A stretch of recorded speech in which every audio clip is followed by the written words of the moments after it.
सबसे पहले आप ये समझिए क्या कि अभी हमारे पास क्लास का नाम हमने मैक रखा हुआ है, ये पब्लिक स्टैटिक वॉइड मेन, जिसको मैंने आपको कहा था कि ये हमारे पास मेन मेथड होता है। और कुछ भी प्रिंट करना होता है तो हम सिस्टम डॉट आउट के अंदर हम कुछ लिखते हैं और वही आउटपुट आपको मिलता है। लेकिन अब क्वेश्चन ये है कि हमारे पास जो ये मेन मेथड होता है, ये इसे कौन कॉल करता है, इसमें जितने भी कीवर्ड्स हैं उस कीवर्ड्स का क्या यूज है। आप में से किसी ने कल पूछ रहे थे कि क्या सब चीजें होगा, तो आज वो आंसर, आज आपको एक एक चीज का आंसर आपको काफी डिटेल में आपको मिलेगा। ठीक है, तो सबसे पहले मैं आप लोगों से जानना चाहता हूँ कि क्या लग रहा है आप लोगों की जो पब्लिक स्टैटिक वॉइड मेन जो है ये हम क्यों लिखते हैं। कुछ आइडिया है तो प्लीज शेयर कीजिए। अगर आपने मेरा वर्कशॉप अटेंड किया होगा लास्ट वीक, मैं यूट्यूब पे जब लाइव था तो वहाँ पे बहुत सारे लोगों ने अगर अटेंड किया होगा तो आंसर जरूर होगा, बट फिर भी क्या हो सकता है, प्लीज रिस्पॉन्ड जरूर कीजिए। रिस्पॉन्ड की कर सकते हैं क्या, क्या हो सकता है? यस, कि पब्लिक स्टैटिक वॉइड मेन जो होता है जावा में क्यों लिखा जाता है, क्यों लिखा जाता है, क्वेश्चन ये है। और अभी तक जो भी मुझे आंसर मिल रहा है, मुझे सेटिस्फैक्टरी आंसर नहीं मिल रहा है अभी तक।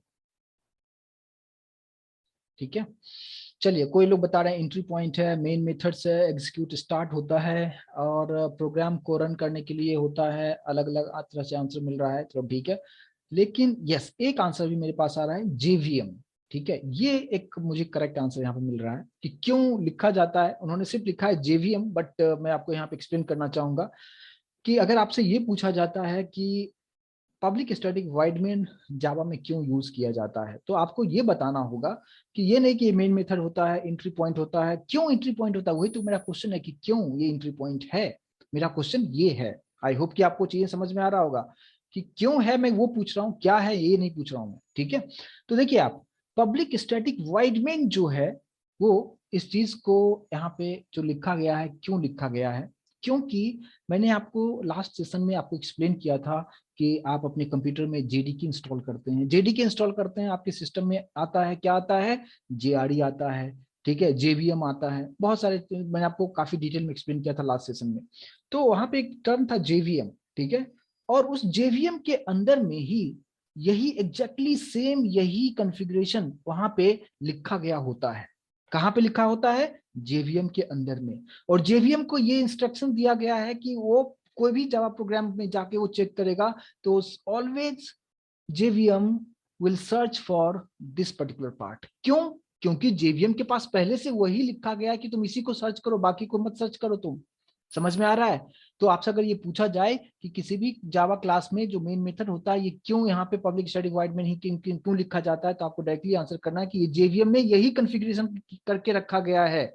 और आप जानते हो कि कंप्यूटर जो होता है एक ब्रेनलेस मशीन होता है, वो सिर्फ इंस्ट्रक्शंस पे काम करता है, इमोशन पे काम नहीं करता है। ठीक है, तो वहां पे उसको पहले से ही इंस्ट्रक्शन है जेवीएम को कि जेवीएम के अंदर में भी यही चीजें वहां पे लिख के दिया गया है उसको कि तुम भी जब भी जावा प्रोग्राम को सर्च करो तो उसके अंदर डायरेक्टली पब्लिक स्टैटिक एनवायरनमेंट को सर्च करो। क्यों सर्च करो, क्योंकि वही इंस्ट्रक्शन उसके पास पहले से है। तो कैसे होगा वो मैं थोड़ा सा आपको एक्सप्लेन यहाँ पे करना चाहूंगा कि जैसे मान लीजिए कि ये मेरा जो कोडिंग हमने जो लिखा हुआ है, इसको एज इट इज मैं यहाँ पे आपको एक्सप्लेन करने के लिए यहाँ पे लाता हूँ इस स्क्रीन पे, और मैंने यहाँ पे इसको यहाँ पे रख दिया। ठीक है, ये हमने यहाँ पे रख दिया। अब ये जो पार्ट हमने लिखा है, एक छोटा सा प्रोग्राम लिखा है, इसको मैंने कल भी रन करके आपको दिखाया था। अब ये मैंने जो एक क्लास क्रिएट किया है, मेन मेथड है, ये कहाँ पे हमने लिखा हुआ है, मैंने इस प्रोग्राम को कहाँ रखा है, डेस्कटॉप पे मैंने सेव किया है। डेस्कटॉप पे कुछ फोल्डर है, वर्कशॉप नाम का फोल्डर है, और वहां पे मैंने इस फाइल का नाम दिया है क्या, मैक डॉट जावा। इस फाइल का यहाँ पे नाम है, क्लियर होगा। अब ये जो पर्टिकुलर फाइल है हमने यहाँ पे सेव किया हुआ है। आप जब भी जेडीके इंस्टॉल करते हो आपके सिस्टम में वो कहाँ पे आता है, वो आपके सिस्टम में कहाँ पे आता है, ये जेडीके इंस्टॉल होता है। और जेडीके का लोकेशन कहाँ पे होता है, सी ड्राइव के अंदर आप जाओगे, प्रोग्राम फाइल्स फोल्डर होगा, प्रोग्राम फाइल्स के अंदर आपको एक मिलेगा जावा फोल्डर। उस जावा फोल्डर के अंदर आप जाएंगे तो आपको जेडीके मिलेगा, उसके अंदर में सारा कहानी है, मैंने आपको बताया भी था कि इसके अंदर में जेडीके के अंदर में क्या होता है। तो यहाँ पे थोड़ा सा मैं इस कुछ इस तरीके से बनाता हूँ कि ये पार्ट कौन सा हो जाएगा, ये हो जाएगा कौन सा, जेआरई। और इस जेआरई के अंदर अगर हम बात करें तो वो पार्ट होगा क्या, जेवीएम। और ये जो जेवीएम होता है यहाँ पे, जेवीएम होता है। इसी जेवीएम के अंदर में कंप्लीटली यही चीजें यहाँ पे लिखा होता है। क्या लिखा होता है? Public static void main string ARGS, ये कंप्लीटली वहां पे लिखा होता है। और इसलिए जेवीएम हमेशा इसी को सर्च करता है, क्योंकि इसी को पहले ही इंस्ट्रक्शन दे के रखा गया है। तो आपसे फर्स्ट क्वेश्चन क्या पूछा जाएगा कि क्यों हम जावा में मेन मेथड लिखते हैं, तो आपको बताना है कि JVM is only responsible to call the main method. क्यों जेवीएम ही रिस्पॉन्सिबल होता है? बिकॉज जेवीएम के ही पास ये पूरा इंफॉर्मेशन लिख के दिया गया है कि तुम इसी को सर्च करो और इसी को कॉल करो, बाकी कुछ नहीं करना है तुमको। तो यहाँ पे आपसे दूसरा क्वेश्चन क्या पूछा जाता है कि इस मेन मेथड को कौन कॉल करता है, यानी इस मेथड को कौन एक्टिवेट करता है, तो आपको बताना है कि जेवीएम। जेवीएम जो होता है वो मेन मेथड को कॉल करता है या एक्टिवेट करता है, और फिर इसके अंदर में जो भी पार्ट होता है वो एग्जीक्यूट होता है। आई होप कि भी आपको कंसेप्ट समझ में आया होगा। यस और नो प्लीज मुझे कंफर्म कीजिए। यहाँ तक भी जो आपके सामने स्क्रीन दिख रहा है, जो भी मैंने एक्सप्लेन किया, क्लियर है गाइस? यस और नो में प्लीज आंसर मुझे कीजिए, यहाँ तक समझ में आ रहा है क्या?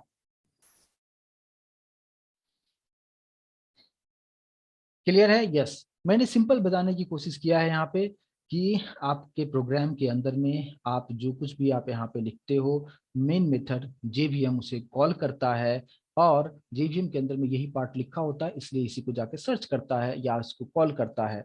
अब ये तो हो गया कि ये मेन मेथड है।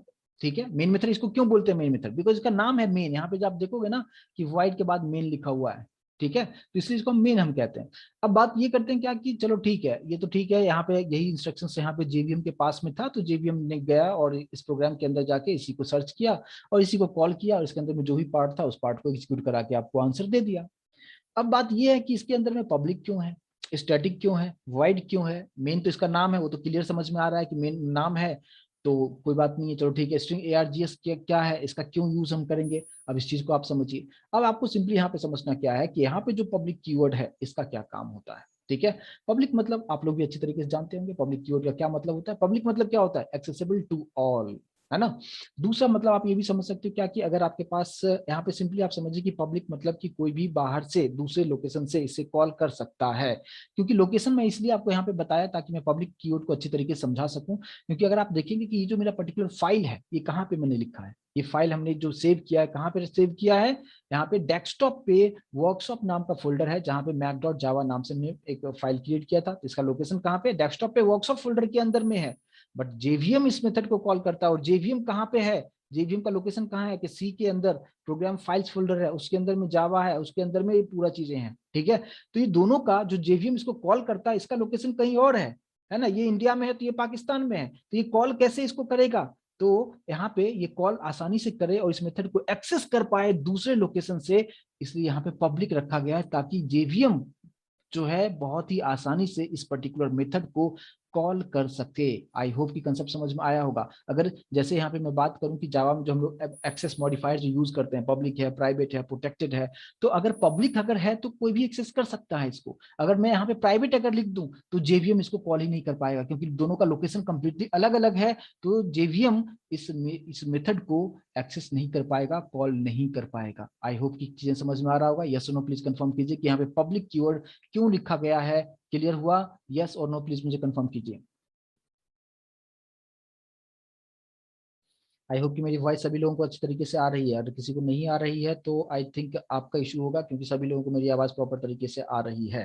राइट, चलिए देखिए, तो ये पार्ट हमारा हो गया क्या कि पब्लिक कीवर्ड तो क्लियर है। ठीक है, चलिए अब बात करते हैं क्या कि तो पब्लिक है क्या, मैं यहाँ पे लिख दूं, इसके बारे में थोड़ा सा लिख दूं। ये इसको हम क्या कहते हैं?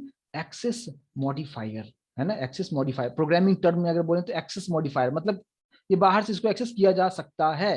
राइट, इसको एक्सेस मॉडिफायर कहते हैं। और यहाँ पे थोड़ा सा मैं लिख दूं कि JVM will call this this method, right, from outside the class या आउटसाइड द लोकेशन। इस लोकेशन के बाहर से भी उसको आसानी से कॉल कर पाए, इसलिए हम लोग यहाँ पे इसका यूज करते हैं। राइट, मैंने यहाँ पे क्लियर बता दिया कि पब्लिक क्या होता है। मैं 3-4 बार मैं रिपीट किया हूँ। मैंने क्या बताया? पब्लिक का मतलब सिंपल सब मीनिंग होता है कि पब्लिक मतलब बाहर से इसको आसानी से एक्सेस किया जा सकता है। और दोनों का लोकेशन अलग अलग है, तो जेवीएम जो है किसी दूसरे लोकेशन से इस मेथड को कैसे एक्सेस करेगा, अगर पब्लिक होगा तो ही इसको एक्सेस कर पाएगा, अदरवाइज एक्सेस नहीं कर पाएगा। मैंने यहाँ पे भी थोड़ा सा मैंने यहाँ पे नोट लिख दिया हूँ। तो ये होता है हमारे पब्लिक कीवर्ड का मतलब। अब दूसरा जो पार्ट यहाँ पे होता है उसे आप समझिए कि दूसरा पार्ट हमारे पास आता है क्या, वो है स्टैटिक। स्टैटिक कीवर्ड क्या होता है, मैंने थोड़ा सा आप लोगों को जब लास्ट टाइम मैंने आप लोगों को बता रहा था कौन सा कि वेरिएबल का टाइप्स जब बता रहा था, वहां पे भी मैं इस चीज के बारे में एक्सप्लेन किया था कि इंस्टेंस वेरिएबल, लोकल वेरिएबल के बारे में जब बता रहा था।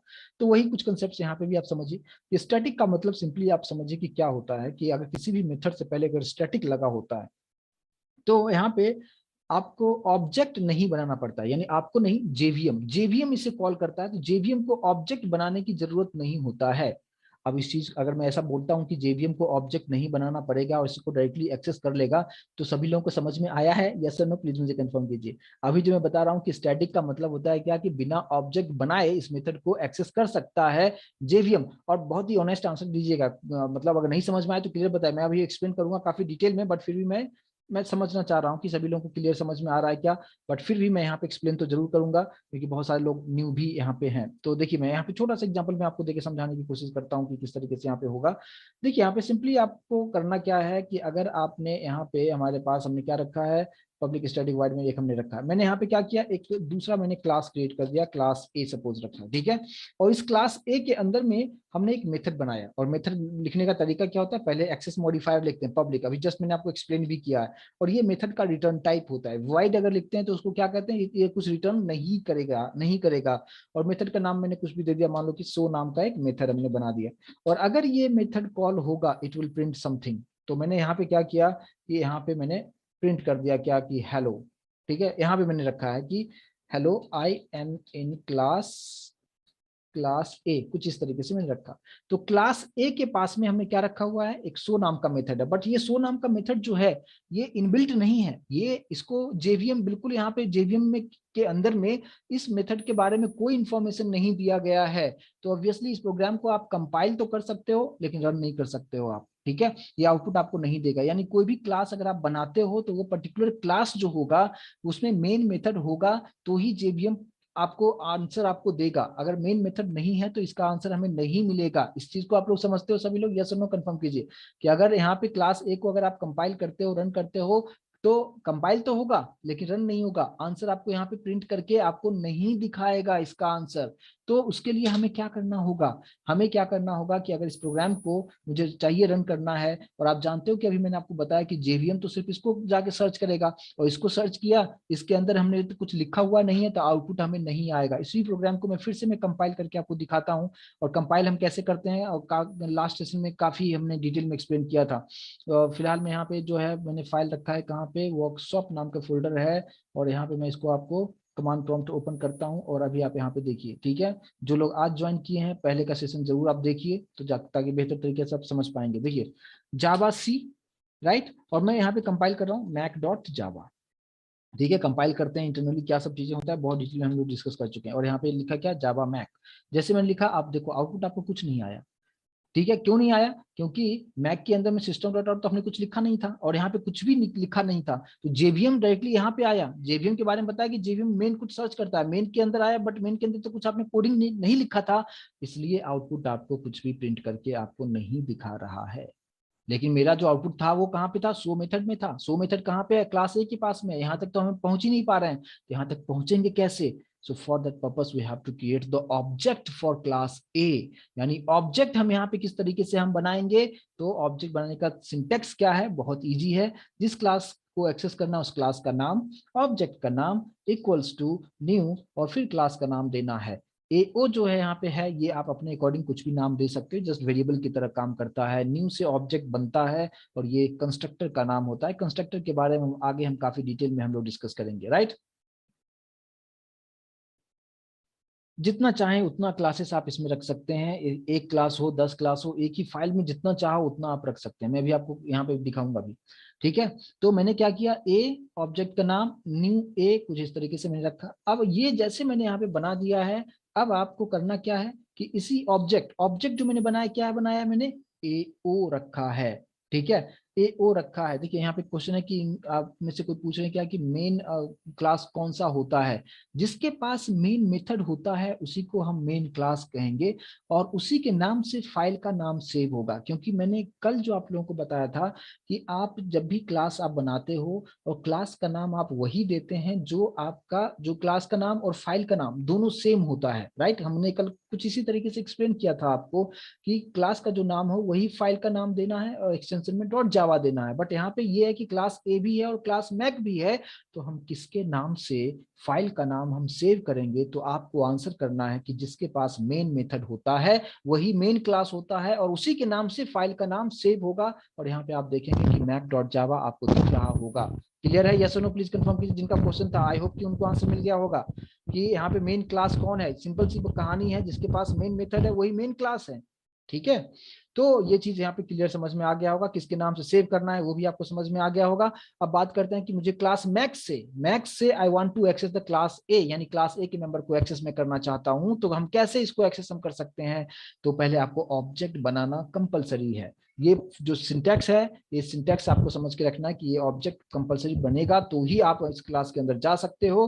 कैसे जा सकते हो? ऑब्जेक्ट में डॉट ऑपरेटर यूज करते हुए मेथड को आप कॉल करेंगे। मेथड का नाम क्या है? सो नाम का मेथड है, और जैसे ये कॉल होगा इसके अंदर में जो भी आपको मैसेज आपने लिखा है वो प्रिंट हो जाएगा। लेकिन अब क्वेश्चन है कि किसको हम कंपाइल करेंगे, ए क्लास को या मैक क्लास को? मैंने आपको बताया जिसके पास मेन हो उसी को कंपाइल, उसी को रन कीजिए। क्यों?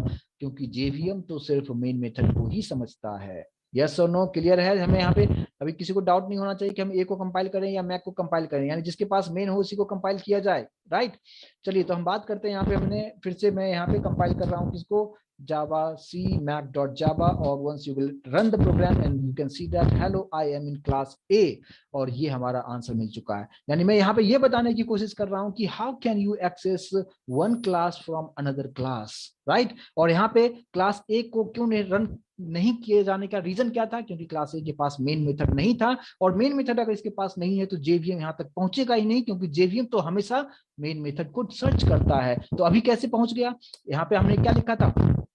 अभी जो हमने यहाँ पे लिखा है कि पब्लिक स्टैटिक वॉइड में जो हमने लिखा है, जेवीएम तो यहाँ तक पहुंच जाएगा, और पहुंचने के बाद देखा कि अच्छा यहाँ से लिंक आपने किया है ए क्लास को, जेवीएम को वहां तक पहुंचा सकते हो आप, और फिर एओ से शो को कॉल किया, इसके अंदर में जो भी चीजें था वो आपको प्रिंट करके आपको दिखा देता है। ये मैं आपके लिए फर्स्ट प्रोग्राम यहाँ पे मैं आपके लिए सेव कर लूं, राइट।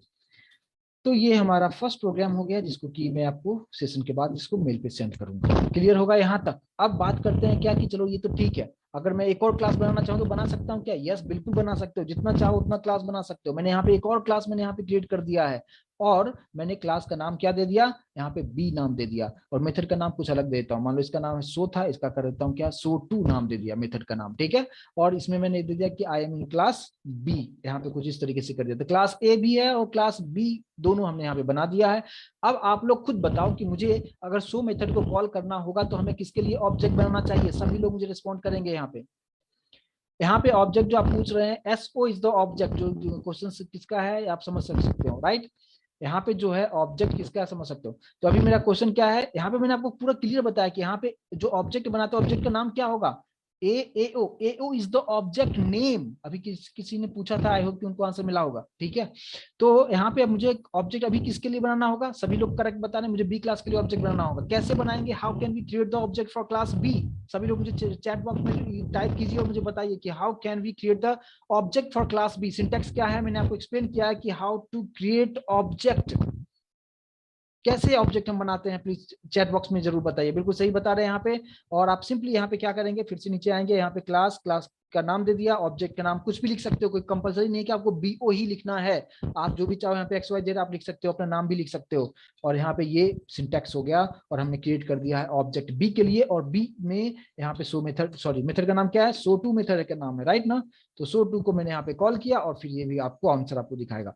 अब यहाँ पे कितने क्लास है? क्लास ए है, क्लास बी है, और क्लास मैक भी है। बट मेन कौन सा है आपको अच्छी तरीके से यहाँ पे समझ में आ चुका है कि मैक क्लास जो है वही हमारे पास मेन है, और इसी क्लास को आपको कंपाइल करना है और रन करना है, क्योंकि इसी क्लास के अंदर में मैंने पूरा इंफॉर्मेशन दिया है। एक चीज और मैं बताना चाहूंगा, इस लोकेशन पे मैं चलता हूं जहां पे इस प्रोग्राम को मैंने सेव किया हुआ है, और अभी आप देखो यहाँ पे, अभी मैं हमारे पास सिर्फ मैक है, मैं बाकी जो क्लासेस जो पहले से बना हुआ है सबको मैं डिलीट कर देता हूँ, ठीक है।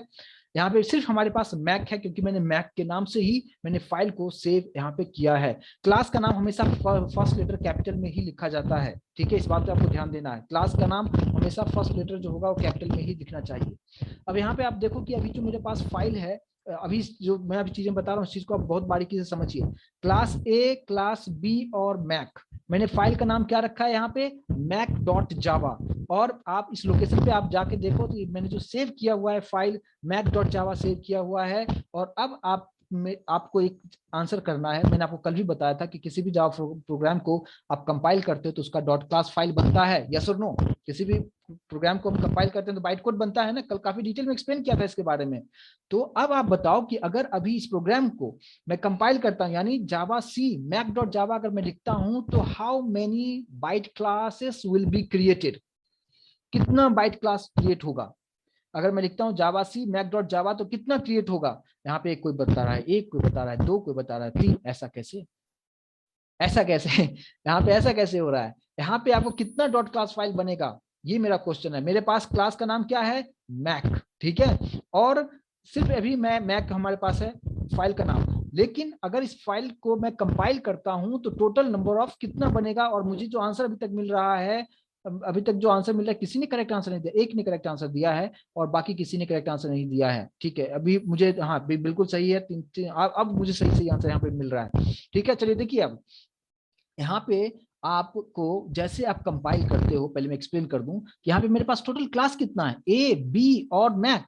और मैक के अंदर ही आप देखो, ए का भी इंफॉर्मेशन आपने दिया है, बी का भी इंफॉर्मेशन जब अगर आपने दिया है, तो once you will compile this particular file Mac dot Java, you will get the byte code of A class as well as the B class. I hope कि समझ में आ रहा होगा आपको चीजें। तो इसलिए इस पर्टिकुलर फाइल को मैं यहाँ पे फिर से यहाँ पे रखता हूँ। और अब आप यहाँ पे देखिए, जैसे यहाँ पे अभी आपको सिर्फ एक ही फाइल आपको दिख रहा होगा, जावा का सोर्स फाइल है। And once you will compile this particular file, you will see that you will get 3। आप देखो यहाँ पे टोटल 3 डॉट क्लास फाइल बन चुका है, मतलब ए का भी बन चुका है, बी का भी बन चुका है और मैक का भी बन चुका है। आई होप कि कंसेप्ट समझ में आ रहा होगा। यस, यानी किसी भी पर्टिकुलर जावा फाइल को कंपाइल आप करते हो और उस क्लास के अंदर आपने कितने ऑब्जेक्ट आपने बनाए हैं उसके अकॉर्डिंग, यानी अलग अलग क्लासेस है, ए के लिए आपने ऑब्जेक्ट बनाया है, बी के लिए ऑब्जेक्ट बनाया है, यानी इसी के अंदर में आपने दोनों क्लासेस के लिए आपने ऑब्जेक्ट बनाया है, तो ऑब्वियसली यहाँ पे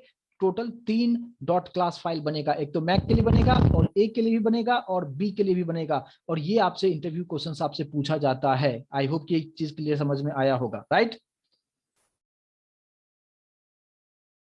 यस बिल्कुल, जितने क्लासेस उतना बाइट कोड बन जाएगा, सिंपल सी कहानी है यहाँ पे, राइट। नहीं, ऑब्जेक्ट का नाम हम बिल्कुल सेम नहीं रखेंगे, ठीक है। अगर आपने यहाँ पे एओ रखा है, आप यहाँ पे एओ नाम नहीं रख सकते हो। सेम नाम का दो वेरिएबल या सेम नाम का दो क्लासेस आप यहाँ पे यूज नहीं कर सकते हो, इस बात पे आपको ध्यान देना है। ऑब्जेक्ट नाम सभी का अलग अलग होना कंपलसरी है, ठीक है।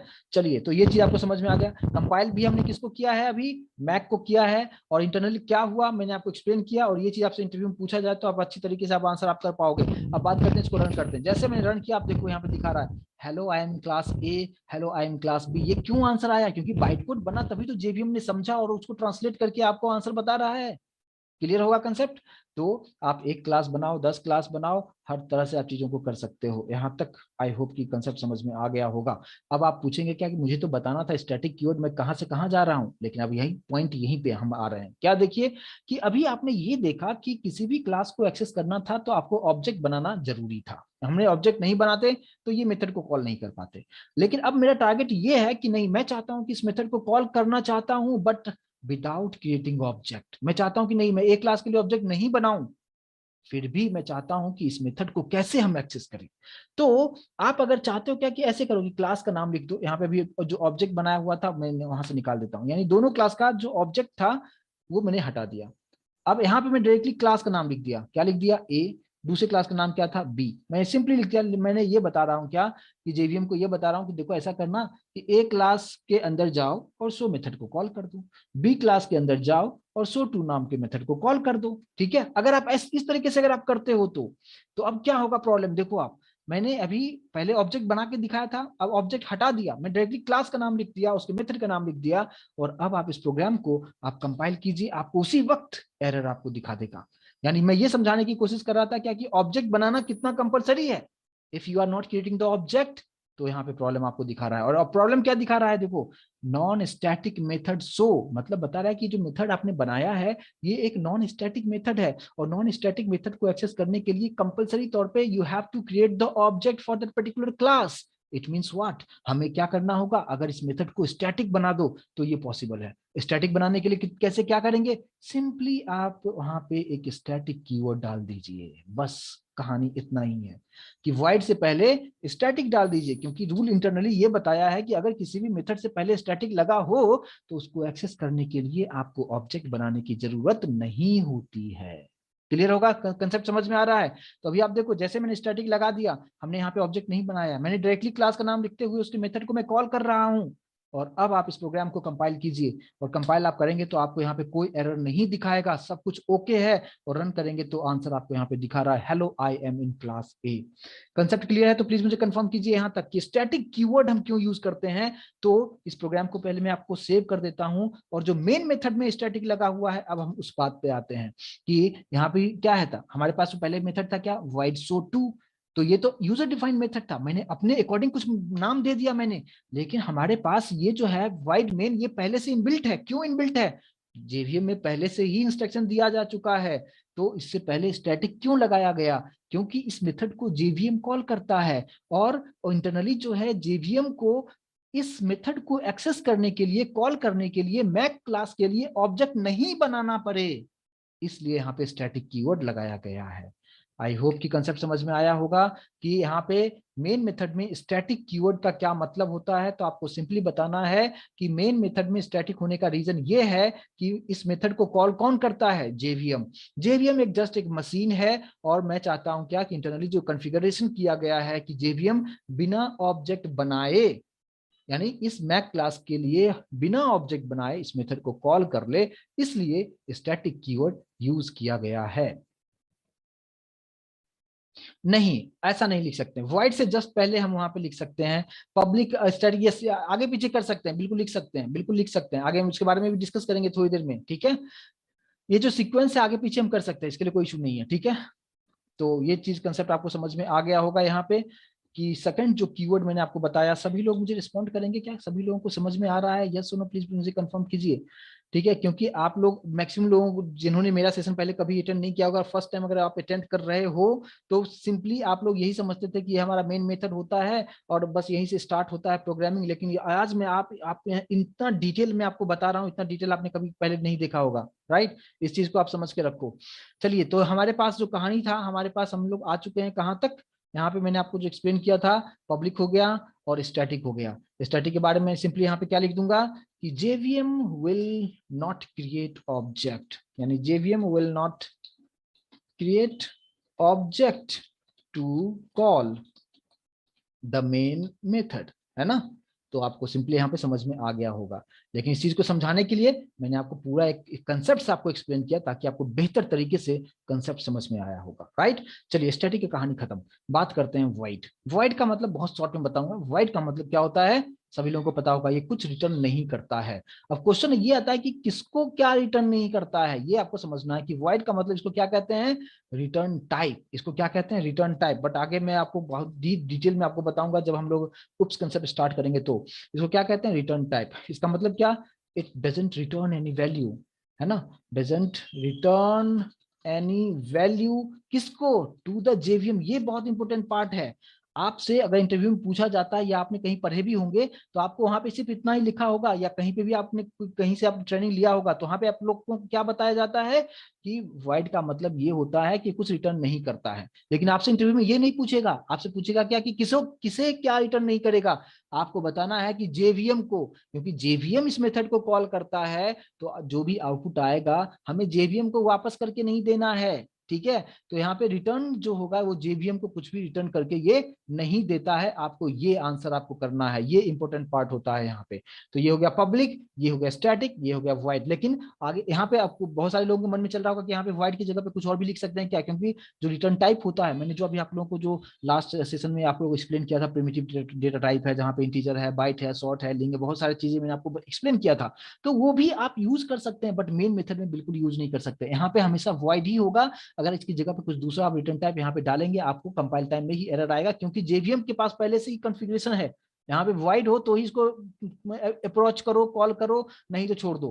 तो इसलिए यहाँ पे अपने मर्जी से चेंजेस नहीं कर सकते कि पब्लिक की जगह पे हम प्राइवेट लगा दें तो क्या होगा, स्टैटिक नहीं लगाएं तो काम करेगा क्या, वाइड की जगह पे इंटीजर लिखें तो चलेगा क्या, मेन की जगह पे मैं अपना नाम लिख दूं चलेगा क्या, नहीं चलेगा माय डियर फ्रेंड्स, क्योंकि यहाँ पे कहानी पहले से ही उसको बता दिया गया कि तुम इसी को सर्च करना है। ठीक है। तो आई होप कि यहां तक समझ में आ गया होगा कि पब्लिक क्या है, स्टैटिक क्या है, वाइड क्या है। बात करते हैं मेन। मेन की तो बात ही नहीं है। मेन मतलब क्या कि ये जस्ट मेथड का नाम होता है। क्या क्या आप बताओगे कि ये जो है सिंपली क्या है, मेथड नेम है। ठीक है। और यहीं से एग्जीक्यूशन स्टार्ट होता है और इसी की वजह से इसको हम मेन कहते हैं। ठीक है। जैसे अभी मैंने आपको जो भी प्रोग्राम में जो बताया, क्या बताया था, मेथड का नाम मैंने क्या रखा था, सो मेथड। तो मैंने यूजर डिफाइंड, खुद से मैंने सोच के कुछ भी नाम दे दिया। सो टू, खुद से मैंने कुछ भी नाम दे दिया। आप कुछ भी नाम दे सकते हो मेथड का, बट ये मेन ही हम क्यों यहाँ पे लिखते हैं, क्योंकि पहले से ही कॉन्फ़िगर किया गया है जेवीएम के अंदर, यहाँ पे मेन ही है, इसलिए हम यहाँ पे मेन लिखेंगे। इसकी जगह पे कुछ और लिखेंगे तो काम नहीं करेगा। बहुत सारे जगहों पे आपसे पूछा जाता है इंटरव्यू में कि क्या हम मेन की जगह पे कुछ दूसरा नाम लिख सकते हैं क्या, आपसे क्वेश्चन पूछा जाता है। क्या आप आंसर बताएंगे कि अगर हम मेन की जगह पे कुछ नहीं लिख के तो कुछ दूसरा मैं लिख दूं, तो हेलो लिख दूं, तो चलेगा क्या यहाँ पे, क्या लग रहा है आप लोगों को, क्या आंसर देंगे आप लोग, प्लीज मुझे रिस्पॉन्ड कीजिए। नहीं चलेगा। ओके ठीक है। लेकिन आपको इस ऐसे आंसर नहीं करना है कि नहीं ऐसा नहीं हो सकता है, नहीं, आप लोग जिस तरीके से कर रहे हैं, यस, तो उस वक्त आपको ये बताना होगा कि हाँ ये चीज हम कर सकते हैं। ठीक है। तो आपको क्या बताना होगा वहां पे कि ऐसा पूछा जाए कि यहाँ पे मेन की जगह पे कुछ और लिखा जाए तो चलेगा क्या, बोलो बिल्कुल चलेगा, दौड़ेगा। कब दौड़ेगा ये, जब आप जेवीएम के अंदर यहाँ पे जाके भी आप नाम हटा दो, यहाँ पे जेवीएम के अंदर जो मेन लिखा हुआ है उसकी जगह पे भी जाके वहां पे लिख दो हेलो, फिर यहाँ पे हेलो ही लिखोगे तो काम करेगा। समझ में आ रहा है। यानी जेवीएम में जाके आपको चेंजेस करना पड़ेगा, जेवीएम में आप जाके चेंजेस नहीं कर सकते हो। जेवीएम में जाके कौन चेंजेस कर सकता है, ओरेकल वाला, जहां पे जावा डेवलप किया जाता है वहां पे जाके चेंजेस किया जा सकता है। ठीक है। तो आपको आंसर कुछ इस तरीके से आपको करना है कि क्या होगा, राइट। तो सिंपली आपको समझना है कि अगर जेवीएम के अंदर में जाके आप यहाँ पे अगर नाम चेंज कर दिया तो वही नाम यहाँ पे भी आपको लिखना पड़ेगा। तो ये आपको आंसर बताना है, ताकि आप इस तरीके से जब आंसर बताएंगे तो आपको इंटरव्यू में एक अच्छा इंप्रेशन आएगा कि हाँ आप जानते हो कि इंटरनली कहाँ से कनेक्ट होता है, क्योंकि जेवीएम में अगर इंस्ट्रक्शन में चेंज कर दूं तो उसी के अकॉर्डिंग यहाँ पे काम करेगा। समझ में आ रहा है, यस और नो, क्लियर करो मुझे, यहाँ तक कंसेप्ट समझ में आया। कि अगर आपसे पूछा जाए कि मेन का नाम चेंज किया जा सकता है, बिल्कुल बताओ कि हाँ चेंज किया जा सकता है, बट उसके लिए मुझे जेवीएम में जाके चेंज करना पड़ेगा, और जेवीएम में मैं जाके नहीं कर सकता हूँ। जेवीएम में कौन करेगा, जावा का जो ओरेकल है, ओरेकल कंपनी जावा भी चलाती है, तो वहां पे जाके इंटरनली उसने चेंज कर दिया तो ये चीज पॉसिबल होगा। ठीक है। तो आई होप कि यहाँ तक समझ में आ चुका होगा। तो ये हो गया आपका पब्लिक स्टैटिक वॉइड मेन की कहानी। अब बात करते हैं स्ट्रिंग ARGS। स्ट्रिंग ARGS जो है, ये कंसेप्ट क्या होता है, बहुत सारे लोगों को यहाँ पे आइडिया भी होगा कि क्या होता है। और जैसा कि मेरे पास एक आंसर भी आ गया है कि इसको कहते हैं क्या, कमांड लाइन आर्गुमेंट्स इसको कहते हैं। ठीक है। और सिर्फ ये बताना सफिशिएंट नहीं है, कमांड लाइन आर्गुमेंट्स सिर्फ बता देना ये करेक्ट नहीं है। इसके पीछे की क्या कहानी है वो भी मैं आप लोगों से सुनना चाहूंगा। कुछ आइडिया है कमांड लाइन आर्गुमेंट्स व्हाट, इसका मतलब क्या हो सकता है, इसका क्या यूज है प्रोग्रामिंग में, है ना। मैंने जब वर्कशॉप में ले रहा था वहां पे मैंने चीजें बताया भी था, एक्सप्लेन भी किया था। अगर किसी ने अच्छे तरीके से अटेंड किया होगा तो उनको आंसर पता होगा, लेकिन फिर भी मैं यहाँ पे बताऊंगा क्योंकि यहाँ पे बहुत सारे लोग न्यू न्यू हैं। तो मैं जरूर बताऊंगा कि एक कमांड लाइन आर्गुमेंट्स का मतलब क्या होता है और क्यों लिखा गया है, और इसका यहाँ पे क्या इसका मीनिंग है। देखिए यहाँ पे स्ट्रिंग, यहाँ पे क्या हो गया, स्ट्रिंग यहाँ पे लिखा हुआ है, जैसे आप data type integer float double लिखते हो, यहाँ पे स्ट्रिंग लिखा हुआ है। ARGS एक जस्ट वेरिएबल का नाम है, जैसे कल मैंने आपको बताया था इंटीजर x लिखते थे, फ्लोट y लिखते थे, कुछ इस तरीके से, उसी तरीके से ARGS जस्ट वेरिएबल का नाम है। और स्क्वायर ब्रैकेट इंडिकेट करता है कि ये एरे टाइप का वेरिएबल है। एरे का मतलब क्या कि मल्टीपल वैल्यूज को स्टोर किया जा सकता है इसमें। ठीक है। तो कैसे स्टोर किया जा सकता है, इसका काम क्या होगा, आप रन टाइम में इसके हेल्प से, यानी जब भी आप जावा प्रोग्राम को कंपाइल करते हो, सब कुछ ठीक से कंपाइल हो जाए, उसके बाद जब आप इसको रन करते हो, रन करते वक्त अगर आप चाहो तो कुछ डेटा आप पास कर सकते हो और वो डेटा इस ARGS में जाके स्टोर हो जाएगा और उसी ARGS को अगर नीचे आप प्रिंट कर दो तो आपको आउटपुट मिल जाएगा।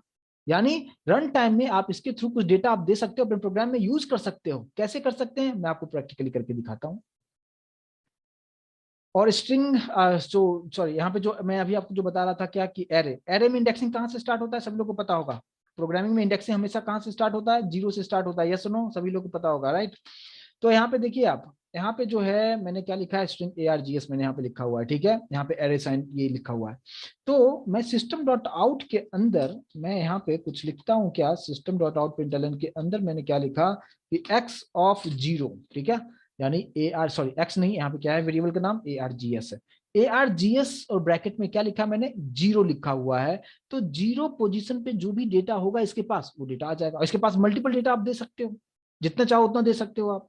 तो मैं अभी फिलहाल एक ही दूंगा और एक ही को मैं प्रिंट कराने की कोशिश करता हूं। कैसे होगा देखिए, स्ट्रिंग ARGS, यहाँ पे स्क्वायर ब्रैकेट, वही ARGS यहाँ पे लिखा और ब्रैकेट में यहाँ पे लिख दिया 0 इंडेक्स पे मुझे बताओ कि 0 इंडेक्स पे कौन सा डेटा है।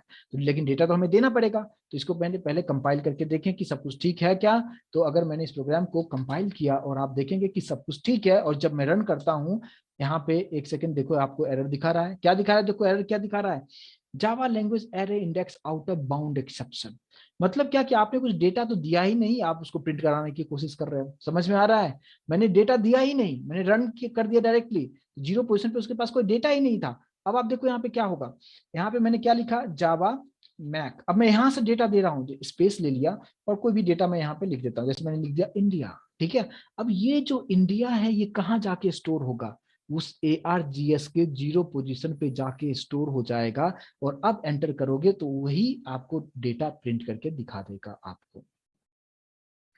समझ में आ रहा है, यस और नो प्लीज कंफर्म कीजिए मुझे कि यहाँ पे किस तरीके से मैं प्रिंट कर रहा हूँ और रन टाइम में डेटा मैं किस तरीके से यहाँ पे दे रहा हूँ, क्लियर है क्या। और अगर मैं यहाँ पे 1 लिख देता हूँ तो एक और डेटा हमें देना होगा और उसको भी हम यहाँ पे प्रिंट कर सकते हैं। कैसे प्रिंट करेंगे, इसको कंपाइल कीजिए, फिर से कंपाइल हमने किया, ओके ठीक है। अब रन करते हैं जावा मैक, और रन टाइम में मैं बात कर रहा हूँ कि रन करते वक्त मैं कुछ डेटा मैं दे दिया, मैंने यहाँ पे लिख दिया इंडिया, मैंने मेरा नाम लिख दिया। और जैसे मैं एंटर करूंगा तो क्या होगा कि इंडिया कहाँ पे जाएगा, ARGS के 0 पोजीशन पे जाके स्टोर हो जाएगा। कुमार कहाँ जाएगा, 0 पोजीशन नहीं 1 पोजीशन पे जाके स्टोर हो जाएगा। और एंटर करोगे तो दोनों डेटा आपको यहाँ पे दिखा रहा है। आई होप कि अभी आपको ARGS यहाँ पे क्यों यूज करते हैं अभी आपको समझ में आया होगा। कंफर्म कीजिए मुझे, क्लियर है। अभी आपको सभी कीवर्ड के बारे में मैंने काफी डिटेल में एक्सप्लेन किया, और आप को जब भी इंटरव्यू में आप पूछा जाएगा तो आप बेहतर तरीके से इसको एक्सप्लेन कर पाओगे कि क्यों मेन मेथड होता है, कौन कॉल करता है, कौन से कीवर्ड से क्या होता है, हर चीज के बारे में आपको बताया। अब क्वेश्चन आपसे पूछा जाता है कि क्या हम इसमें कुछ चेंजेस कर सकते हैं क्या अपने अकॉर्डिंग, है ना। तो कुछ कुछ चेंजेस हम बिल्कुल कर सकते हैं। क्या क्या चेंजेस किया जा सकता है, ये प्रोग्राम को मैं थोड़ा सा सिंपल रख देता हूँ। जैसे कि मान लीजिए कि मैंने यहाँ पे प्रिंट कर दिया, क्या मैंने सिंपली प्रिंट किया हेलो, ठीक है, हेलो प्रिंट किया, ठीक है। अब देखो आप हेलो, यहाँ पे एक स्ट्रिंग ARGS है ना, तो ARGS की जगह पे आप कुछ भी नाम लिखो चलता है, क्योंकि ये जस्ट वेरिएबल का नाम है, ठीक है। ये जस्ट वेरिएबल का नाम है। मैंने यहाँ पे क्या लिख दिया, मैंने इंडिया लिख दिया, चलेगा क्या। बहुत सारे लोगों को लग रहा होगा कि ऐसा नहीं होगा। मैंने अगर यहाँ पे इंडिया लिख दिया तो ये चलेगा क्या, बिल्कुल चलेगा, कोई प्रॉब्लम यहाँ पे नहीं आएगा। आएगा, रन होगा, सही से रन होना चाहिए। क्या लग रहा है आप लोगों को। तो अगर आप देखो यहाँ पे, इसको पहले कंपाइल करते हैं, यहाँ पे कंपाइल किया, सब कुछ ठीक है। और जब रन करते हो तो देखो आंसर आपको बिल्कुल परफेक्ट तरीके से आंसर यहाँ पे आपको दिखा रहा है। तो बहुत सारे लोगों को लग रहा होगा क्या कि जो मेन मेथड होता है ये तो फिक्स होता है, हम उसमें अपने अकॉर्डिंग चेंजेस नहीं कर सकते हैं। बट मैंने भी आपको दिखाया कि ये चीज आप जस्ट ये वेरिएबल का नाम होता है, और वेरिएबल का नाम है अगर है तो आप यहाँ पे इसकी जगह पे कुछ भी आप लिख सकते हैं। और इंटरव्यू में आपसे क्वेश्चन यहाँ पे पूछे जा सकते हैं कि यहाँ पे कुछ और भी लिख दिया, तो आप कंफ्यूज नहीं होना, आप समझना ये तो जस्ट वेरिएबल का नाम है, तो इसकी जगह पे कुछ भी लिखा जा सकता है। दूसरा चीज आप समझो, ये जो स्क्वायर ब्रैकेट है ये यहाँ पे आपको नहीं दिखेगा, आप घबराना नहीं। इससे पहले भी अगर लिखा हुआ है तो भी ये वैलिड सिंटैक्स है, कोई प्रॉब्लम नहीं होगा, ये भी एक सिंटैक्स है। और एरे एरे टॉपिक है हमारे पास, जो आगे हम काफी डिटेल डिस्कस करेंगे, वहां पे मैं इसके बारे में और भी आपको आगे बताऊंगा। बट फिलहाल आप समझो, अगर ऐसा भी देखते हो तो कोई प्रॉब्लम आपके प्रोग्राम में नहीं आता है, कोई कंपाइल टाइम एरर नहीं आएगा, और आउटपुट आपको परफेक्टली आपको आंसर यहाँ पे दिखाएगा। तो ये भी एक वैलिड सिंटैक्स है। आई होप कि कंसेप्ट समझ में आ रहा होगा आप लोगों को। अगर ये स्क्वायर ब्रैकेट यहाँ पे नहीं होके स्ट्रिंग से जस्ट पहले अगर लिखा जाए तो भी वो वैलिड है, तो भी वो वैलिड है, कोई प्रॉब्लम नहीं होगा। अभी आप देखो यहाँ पे इसको कंपाइल आप कीजिए, और कंपाइल करने के बाद जब आप इसको रन करेंगे आप देखेंगे आंसर बिल्कुल उसी तरीके से आ रहा है, कोई प्रॉब्लम यहाँ पे भी नहीं आया है। इस प्रोग्राम को भी आपके लिए हम सेव करते जा रहे हैं, ठीक है। चलिए ये चीज हो गया। कभी कभी तो आपको स्क्वायर ब्रैकेट दिखेगा ही नहीं, मतलब क्या, वहां पे आपको 3 डॉट आपको दिखेगा, ये भी एक वैलिड सिंटैक्स है। अगर ऐसा आप कभी देख लो मेन मेथड में तो घबराने की जरूरत नहीं है, क्योंकि ये भी एक वैलिड सिंटैक्स है और बिल्कुल ही सही तरीके से यहाँ पे काम करेगा ही काम करेगा। और अगर आप यहाँ पे आप इसको कंपाइल करते हैं और जब आप रन करते हैं तो आपको आंसर बिल्कुल सही तरीके से आपको यहाँ पे दिखाएगा, कोई प्रॉब्लम नहीं होता है, ठीक है। अब यहाँ पे ये पार्ट आपको अच्छी तरीके से समझ में आ गया होगा। दूसरी बात कि थोड़ा सा अभी किसी ने को पूछ रहा था क्या कि अगर ये सिंटैक्स जो है, ये जैसे पब्लिक स्टैटिक, इसका जगह चेंज कर सकते हैं क्या? हाँ ये कर सकते हैं।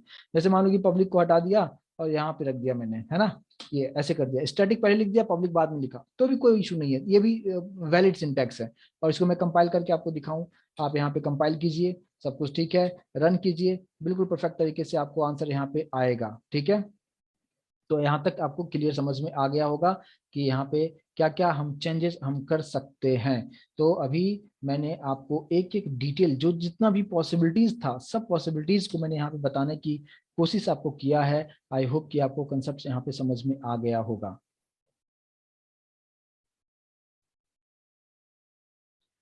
नहीं, स्क्वायर ब्रैकेट के अंदर आप वहां पे जो है स्क्वायर ब्रैकेट के अंदर आप कुछ नहीं लिखना है, ये सिंटैक्स होता है, उसके अंदर आप कुछ नहीं लिख सकते हैं।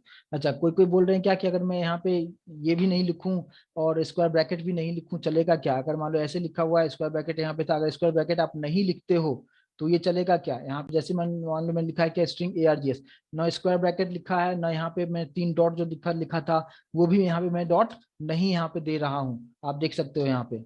देखा, कंपाइल टाइम में आपको एरर नहीं दिखा, रन टाइम में आपको यहाँ पे एक्सेप्शन आपको क्रिएट करके आपको दिखाता है कि आप ऐसे नहीं कर सकते हो, क्योंकि यहाँ पे जो आपको यहाँ पे बताना है, देखो मेन मेथड में क्या बता रहा है, ये जेवीएम आया चेक करने, उसको उसको क्या ढूंढेगा, पब्लिक स्टैटिक वॉइड में, वो बता रहा है कि ऐसा हो लिखना, लिखने के लिए वो आपको सजेस्ट कर रहा है कि ये तो स्क्वायर ब्रैकेट यहाँ पे डालो, है ना, तो ही वो काम आपको करके आपको दिखाएगा, ठीक है। तो भी आपको चीजें समझ में आ गया होगा कि यहाँ पे जो है स्क्वायर ब्रैकेट आपको देना जरूरी है। अगर आप नहीं देते हैं तो एटलीस्ट आपको यहाँ पे 3 डॉट देना आपको कंपलसरी जरूरी है। और ऐसा नहीं कि आप यहाँ पे ARGS के अंदर यहाँ पे आपको कुछ भी आपको यहाँ पे हेलो लिख दो, ऐसा नहीं चलेगा, ठीक है। तो जितना पॉसिबिलिटीज था, चेंजेस था, मैंने आपको बताया, अपने अकॉर्डिंग आप यहाँ पे कुछ और भी एक्स्ट्रा चीजें आप यहाँ पे नहीं कर सकते हैं। आई होप कि कंसेप्ट आपको अच्छी तरीके से समझ में आया होगा, और इतना डिटेल जो मैंने आपको बताया है, एक एक कंसेप्ट आपको अच्छी तरीके से समझ में आया। यस और नो प्लीज मुझे कंफर्म कीजिए कि आप पब्लिक स्टडी डिपार्टमेंट के बारे में आप किसी को भी अच्छी तरीके से आप बता सकते हैं, इंटरव्यू में अगर आपसे पूछा जाए आप बेहतर तरीके से इसका आंसर कर सकते हैं। कंप्लीट यस और नो 100% क्लियर है सभी लोगों को? प्लीज मुझे कंफर्म जरूर कीजिए अगर आपको मेरी बात समझ में आ रही है और 100% अगर क्लियर है, और एक एक पॉइंट अगर आपको अच्छी तरीके से समझ में आया है। और किसी भी चीज को आप रट्टा लगाने की कोशिश मत करना, ठीक है। एक एक कंसेप्ट जो मैंने आपको बताया, हर पॉइंट को मैंने आपको एक एक चीज को एक्सप्लेन किया कि कौन सा कीवर्ड क्यों है, तो आप किसी भी चीज को रट्टा लगाने की कोशिश मत करना, लेकिन जो भी मैंने आपको बताया है उसको प्रैक्टिस जरूर कीजिएगा। ऐसा नहीं कि मैंने सेशन यहाँ पे दे दिया बस खत्म हो गया, राइट, ऐसा नहीं, आपको वहां पे इस तरीके से बिल्कुल आप करने की कोशिश कीजिए, राइट। यस, वीडियो सेशन के थ्रू उसलिए आपको वीडियो एक्सेस दिया गया, आप जितनी बार चाहे आप देखिए, लाइफ टाइम के लिए एक्सेस है, वीडियो एक्सेस आपके पास है, ठीक है। तो मैं तो हमेशा मेरा मेरा जो वॉइस है आप तक हमेशा पहुंचते रहेगा, जब भी आप चाहें जाए वीडियो प्ले कीजिए, मैं आपके सर्विस में हाजिर हूँ, राइट ना। चलिए ठीक है, तो यहाँ तक क्लियर होगा, आई थिंक आपको समझ में आ गया होगा। और यहाँ पे चीजें मैंने एक एक चीज में काफी डिटेल में एक्सप्लेन मैं कर चुका हूँ कि किस तरीके से क्या सब चीजें होगा। आई होप कि आप लोगों ने सेशन को एंजॉय किया होगा और आपको अच्छी तरीके से चीजें समझ में आ गया होगा, right. Thank you so much guys.